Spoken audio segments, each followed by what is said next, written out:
ಅಧ್ಯಾಯ 18 ನಾರದ ಮಹರ್ಷಿಗಳು ಪೃಥು ಚಕ್ರವರ್ತಿಯನ್ನು ಕುರಿತು ಕಾರ್ತೀಕ ಮಾಸ ಮಹಿಮೆಯನ್ನು ಮತ್ತೆ ನಿರೂಪಿಸತೊಡಗಿದರು.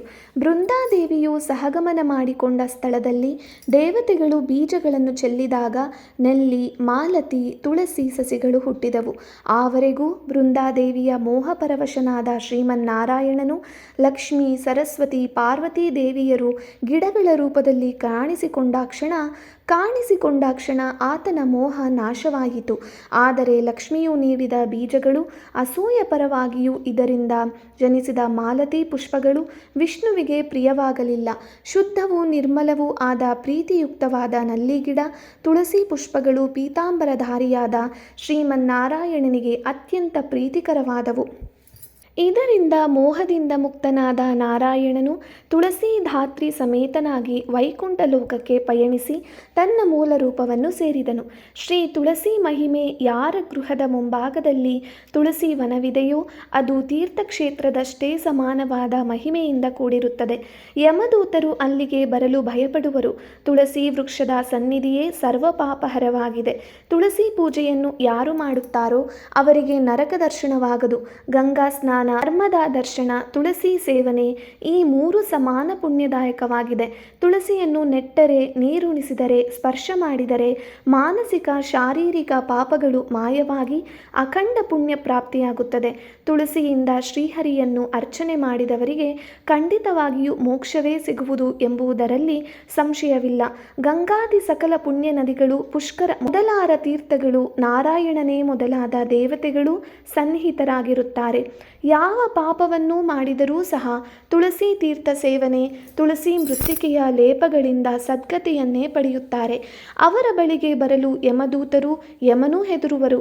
ಇಂತಹ ಭಕ್ತರು ಮಹಾವಿಷ್ಣು ಸಾಯುಜ್ಯವನ್ನೇ ಪಡೆಯುವರೆಂಬುದರಲ್ಲಿ ಸಂಶಯವಿಲ್ಲ. ಈ ಮಾತು ಸತ್ಯ ಹಾಗೂ ಅನುಭವವೇದ್ಯ. ತುಳಸಿ ಕಾಷ್ಟದಿಂದ ತೇಯ್ದ ಗಂಧವನ್ನು ಲೇಪಿಸಿಕೊಂಡವನು ಪಾಪಗಳನ್ನು ತೊಳೆದುಕೊಳ್ಳುತ್ತಾನೆ. ತುಳಸಿ ವನದಲ್ಲಿ ಯಾರು ಪಿತೃಗಳಿಗೆ ಪಿಂಡ ಪ್ರದಾನ ಮಾಡುತ್ತಾರೋ ಅವರಿಗೆ ಪಿತೃದೇವತೆಗಳ ಆಶೀರ್ವಾದ ಹಾಗೂ ಅಕ್ಷಯ ಫಲಗಳು ದೊರೆಯುತ್ತವೆ. ಧಾತ್ರಿ ಮಹಿಮೆ. ನಲ್ಲಿ ವೃಕ್ಷವೂ ಸಹ ಶ್ರೀಹರಿಗೆ ತುಂಬ ಪ್ರಿಯವೇ ಆಗಿದೆ. ಈ ವೃಕ್ಷದ ಬುಡದಲ್ಲಿ ಶ್ರಾದ್ದ ಮಾಡಿದವನ ಪಿತೃಗಳು ಪುಣ್ಯಲೋಕವನ್ನೇ ಹೊಂದುತ್ತಾರೆ. ಯಾರು ನಲ್ಲಿಕಾಯಿಗಳನ್ನು ರಸಸಹಿತವಾಗಿ ಮೈಗೆ ಲೇಪಿಸಿಕೊಳ್ಳುತ್ತಾರೋ, ತಲೆಗೆ ಹಚ್ಚಿಕೊಳ್ಳುವರೋ ಅವರು ವಿಷ್ಣು ಕೃಪೆಗೆ ಪಾತ್ರರಾಗುತ್ತಾರೆ. ತುಳಸಿ ಮೃತ್ತಿಕೆ, ನಲ್ಲಿಕಾಯಿ ಚೆಟ್ಟು, ಸಿಪ್ಪೆಗಳನ್ನು ಯಾರು ಸೇವಿಸುತ್ತಾರೋ ಅವರು ಪುಣ್ಯಶಾಲಿಗಳೇ ಸರಿ.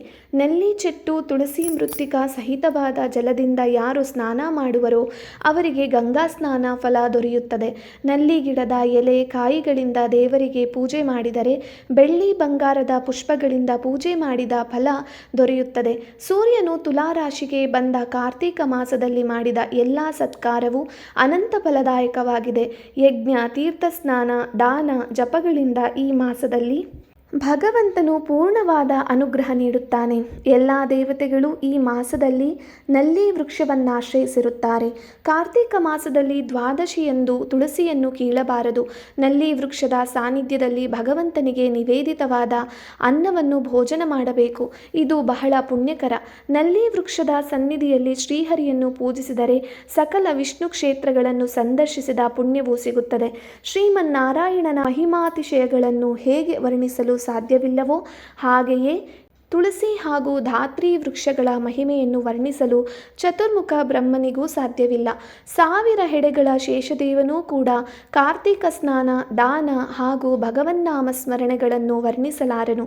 ಧಾತ್ರಿ, ತುಳಸಿ ವೃಕ್ಷ ಅವತಾರ ಕಥೆಗಳನ್ನು ಯಾರು ಶ್ರದ್ಧಾಭಕ್ತಿಗಳಿಂದ ಹೇಳುತ್ತಾರೋ, ಅದನ್ನು ಆಸಕ್ತಿಯಿಂದ ಕೇಳುತ್ತಾರೋ, ಈ ಮಹಿಮೆಯನ್ನು ಪಾರಾಯಣ ಮಾಡುತ್ತಾರೋ ಅವರು ಉನ್ನತ ಪುಣ್ಯ ಪದವಿಗಳನ್ನು ಗಳಿಸುತ್ತಾರೆ.